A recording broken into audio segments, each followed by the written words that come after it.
Salve, salve família, aqui quem fala é o Lutz do canal Cortes Podcast e no meu primeiro mês monetizado eu já fiz $3.000 só seguindo o que esse cara fala no curso dele. Então se você quer ganhar dinheiro com internet e YouTube sem nem precisar aparecer, confere o primeiro link na descrição. Mesma coisa eu sempre falo, Vilela, nos transtornos, cara. Se você pegar, por exemplo, pacientes com transtorno de déficit de atenção e hiperatividade, TDAH,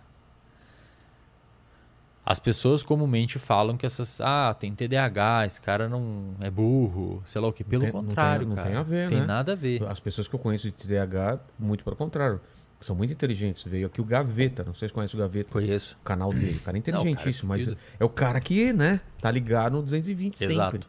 A galera acha que pacientes com TDAH é desatento. Na verdade, não, Vilela. Eles são muito atentos. Esse é o problema deles. Se a pessoa com TDAH tá aqui trocando ideia com nós, ele não consegue ficar prestando atenção no outro. Se bater uma porta lá atrás, ele vai... Ele tá prestando atenção em muito... A verdade, o problema é o foco, né? Exato, ele não consegue jogar a atenção dele para um lugar. Pra um lugar. E, cara, tem bons estudos. Primeiro, essa pessoa ela tem uma diminuição da dopamina do córtex pré-frontal. Então, o córtex pré-frontal é a região envolvida com a atenção. Tá. Pensa comigo, Vida. Lembra do que é dopamina? Motivação? Você ficar motivado em algo? Se você tem uma leve diminuição, sabe aquela dopamina tônica, não os picos, a tônica? O TDAH tem um pouquinho menos. A tônica é aquela que é jogada pra você constantemente no mesmo nível, tá? Perfeito, a residual, aquele restinho. O TDAH tem um pouquinho menos. Ah, é? Aham. Então, ele meio que não tem motivação de ficar com foco atencional em um único lugar. Tá. Então, por exemplo, paciente com TDAH, ele vai pegar um livro para ler, ele não tem o mínimo de motivação para ler 10 páginas daquilo. Daí ele vai na geladeira, aí ele pega o telefone, aí ele fala com alguém, e aí quando ele passou 5 horas, ele não leu o livro. E aí, o que normalmente as pessoas fazem nisso, quando o TDAH é tratado, principalmente desde o início, que é o ideal, restabelece essa dopamina com medicamento. Ritalina, Venvance, medicamentos para TDAH. Como que a pessoa sabe que ela tem TDAH? Que exame que mostra isso? O neurologista, qualquer médico pode diagnosticar, mas os mais indicados são neurologistas e psiquiatras, e psicólogos também podem fazer o diagnóstico. Ah, é? Ao contrário do que muita gente acha, sim, psicólogo pode diagnosticar. Tá? Porque... Complementando só, eu acho que o melhor profissional para dar o diagnóstico de transtorno de déficit de atenção é o neuropsicólogo. Neuropsicólogo. Por quê, Vilela? Porque o neuropsicólogo trabalha com psicometria. Isto é, ele dá tarefas que envolvem medir a atenção, medir a capacidade de memória. Então você consegue aplicar para o paciente, faz esse teste aqui, vamos ver se você consegue ficar prestando atenção tanto tempo aqui e tal. Você pega os scores do paciente e vê, foi mauzão no teste de atenção, aí você faz a entrevista clínica daquele paciente e você tem substrato o suficiente para dar o diagnóstico para ele. Posso fazer uma consulta breve contigo? Pode. Então é o seguinte, no meu caso, por exemplo, eu sou muito focado, sempre fui. O pessoal vê aqui na conversa, eu estou totalmente dentro da conversa. Só que o que eu tenho percebido é, de uma década para cá, uns 5 anos para cá, esse lance de rede social, de coisas, tem me dado um trabalho para conseguir focar, ler um livro, como você falou, por exemplo, assistir um filme, fazer uma coisa específica, tem sido mais difícil para mim ultimamente. Agora não, porque eu tô fazendo um exercício muito bravo de ler e focar e tal. Mas aquele negócio de eu tô lendo, deixa eu dar uma olhadinha no celular. Eu nunca fui assim.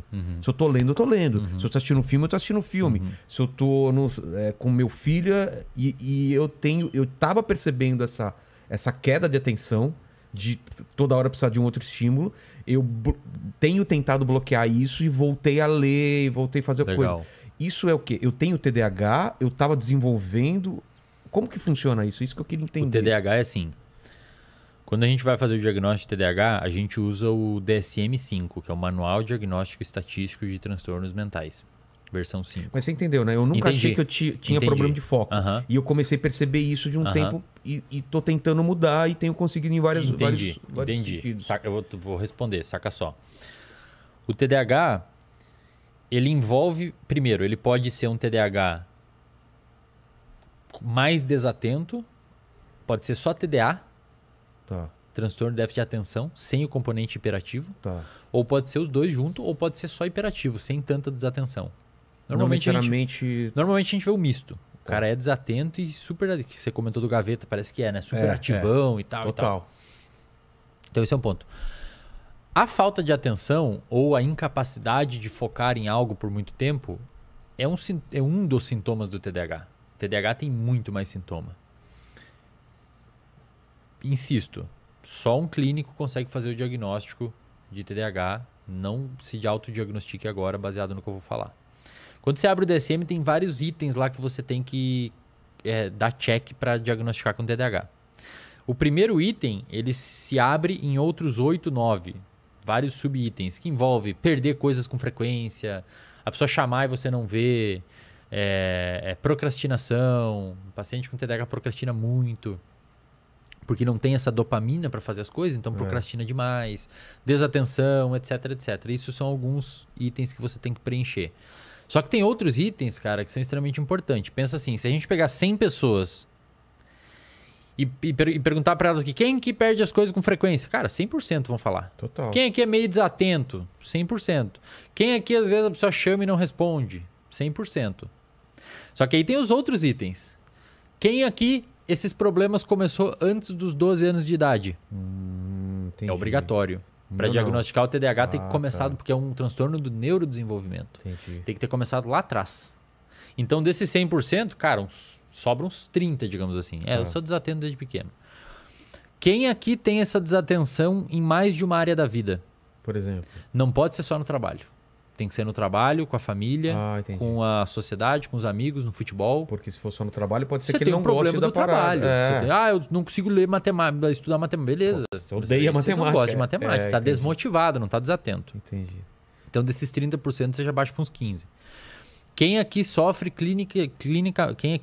clinicamente disso? Tipo, se a vida realmente está impactada.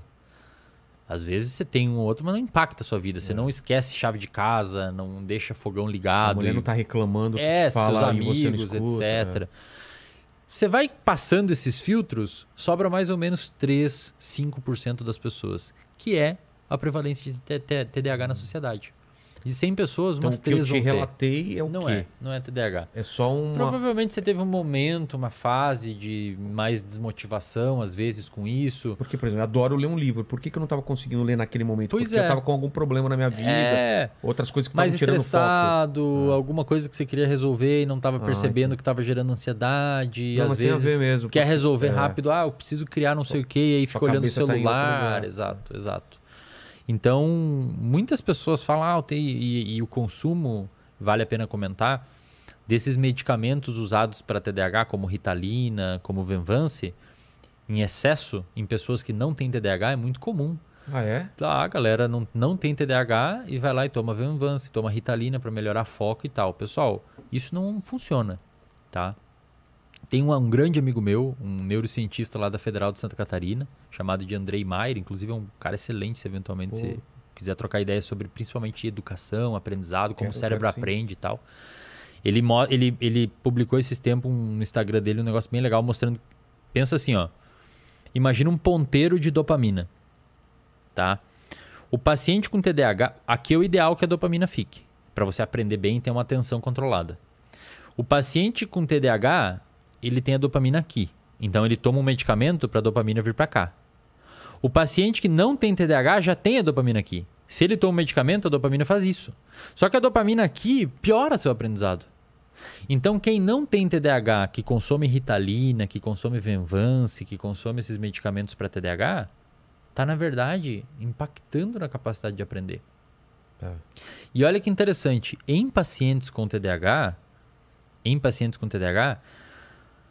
pacientes com TDAH, eles têm uma distorção na percepção de tempo.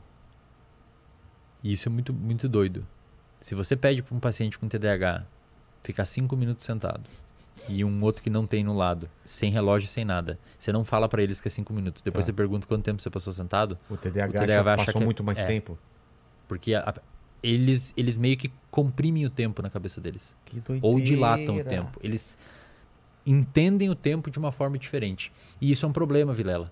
Porque se quando um paciente com TDAH pega um livro para ler, o cérebro dele faz um cálculo de quão custoso vai ler esse livro. e geralmente superestima o quão custoso vai ser. Ah, superestima? Super. Ele acha que vai ser muito mais difícil Entendi. do que de fato vai ser.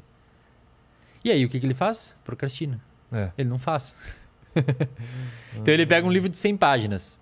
Uma pessoa sem TDAH vai falar assim, mato isso essa semana. É. A pessoa com TDAH, vou demorar 2 meses pra ler essa merda. E aí ele não lê. Aí fica procrastinando. Quando você dá um medicamento, e tem estudos bons, estudos mostrando isso, Ritalina e tal, essa dilatação do quão difícil vai ser fazer as coisas, ela melhora. Então o paciente ele consegue fazer um cálculo mais apropriado do quão custoso vai ser fazer alguma atividade. Entendi. E aí ele fala assim, não, peraí, esse livro que eu mato em 1 semana. Aí ele começa a ler. Entendi. Aí o paciente começa a se engajar melhor nas tarefas. Que fantástico isso, cara. É. E tem também um fenômeno interessante no TDAH que a gente chama de hiperfoco. Se você pega um paciente com TDAH, primeiro, olha que interessante. Esses pacientes, esse nicho de pessoas com TDAH, com transtorno obsessivo compulsivo também, que são transtornos com probleminha de dopamina, digamos assim, são pacientes que têm muita prevalência de uso de substância. Então, você pega pacientes com TDAH, 70% usam alguma substância. Álcool, cigarro. Porque aquela dopamina que está faltando, eles ficam buscando em algum lugar. Café. Então, já que... Você entendeu? Já que eu tenho uma dopamina tônica mais baixa, aquela residual, eu vou precisar. E daí eu preciso comer, eu preciso fumar um cigarro. Eu preciso... Café, né? Gente que é viciada em café. E normalmente, pessoal que escreve muito, que edita, que não sei o que, faz um trabalho assim. É muito café, né? É muito... Ou energético também, né? Também. Então, você vai ver essa população de pessoas com TDAH, são pessoas que comumente usam muita substância. Digamos que eles estão em busca da dopamina faltante, uma coisa assim. Só que, cara, às vezes esses pacientes, Vilela, encontram essa dopamina num comportamento. E aí eles ficam hiper motivados em fazer algo. Eu tenho um paciente com TDAH que fica hiper motivado com... Corrida. Não, detectar padrões em números. E adivinha com o que ele trabalha? Mercado financeiro. Nossa! E o cara fica 12, 14 horas enfiado no computador, tem que pedir pra alguém ir lá dar comida pra ele, senão ele não come. E é milionário. Total. Então, sabe quem que tem TDAH? Michael Phelps. É mesmo? Um dos maiores medalhistas Mas olímpicos. com o que ele... Com natação. Com natação, ele descobriu ficava... um barato bizarro na natação. É tipo o cigarro dele, cara, sabe? Aí o cara usa isso pro bem, né? Hiperfoco.